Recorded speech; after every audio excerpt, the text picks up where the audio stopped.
இடுப்பிலே கொஞ்சம் கேப்பு தெரியுது. ஹேர் அவுத்து விடுங்க. சிலுவைகள் சிறகுகள் ரெண்டில் என்ன தரப்போகிறாய்? சொல்லுவதை சொல்லிவிட்டு கேட்கிறா. என் காதலே என் காதலே என்னை என்ன செய்ய போகிறாய்? இப்போது இவர்களுக்கு சாப்பாடு, இவங்களோட இந்த ஆரோக்கியத்துக்கும் அழகுக்கும் சாப்பாடு நான் சொல்கிறேன். இந்த மோர், பழைய சாதம் இருக்கு இல்லையா, அதோட தண்ணி எடுத்துக்கிட்டு சின்ன வெங்காயம், பச்சை உள்ளி நல்லா அந்த மாதிரி அரிஞ்சு போட்டுக்கோங்க. ஏன்னா கடிக்கிறதுக்கு கொஞ்சம் கஷ்டமாக இருக்கும். அதனால் உப்பு, தயிர் இதெல்லாம் போட்டு இதில் இப்போ ஒரு கிளாஸ் நான் உங்களுக்கு கொடுக்க போகிறேன் பாருங்கள். அதுதான் இவங்களோட ஆரோக்கியத்துக்கு காரணம். இந்த வெயிலில் தாக்கு பிடிக்கிறதுக்கு இவங்களுக்கு இந்த சக்தி தேவை.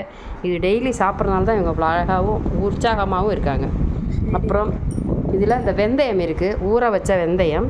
இது ஒரு வாயில் நான் கொடுப்பேங்க. அவங்க டெய்லி சாப்பிடுவாங்க.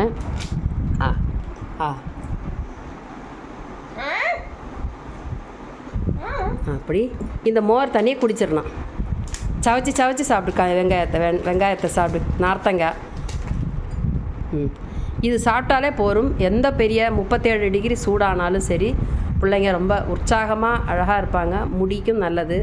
ஜுரம் அந்த மாதிரி வாந்தி அந்த மாதிரி எல்லாம் வர்றதுக்கெல்லாம் இது ரொம்ப உத்தமமான மருந்து பொருள். கரும்பு ஜூஸ் கிடச்சிதுன்னா வாங்கி குடிங்க, இஞ்சி போட்டு.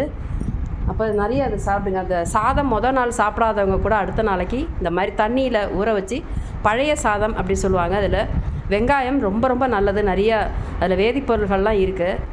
வெங்காயத்துக்கு ஜுரத்தை தடுக்கக்கூடிய வைரல் ஃபீவர் வரைக்கும் குறையும் இந்த வெங்காயம் சாப்பிடும்போது. அதில் தேன் சேர்த்து சில பேர் சாப்பிடுவாங்க. இப்போ ஜுரம், வாந்தி, மயக்கம் எல்லாம் குறையும். இந்த மோர் தண்ணி நிறைய சாப்பிட கொடுங்க. வெந்தயம் நிறைய குடிக்க கொடுங்க.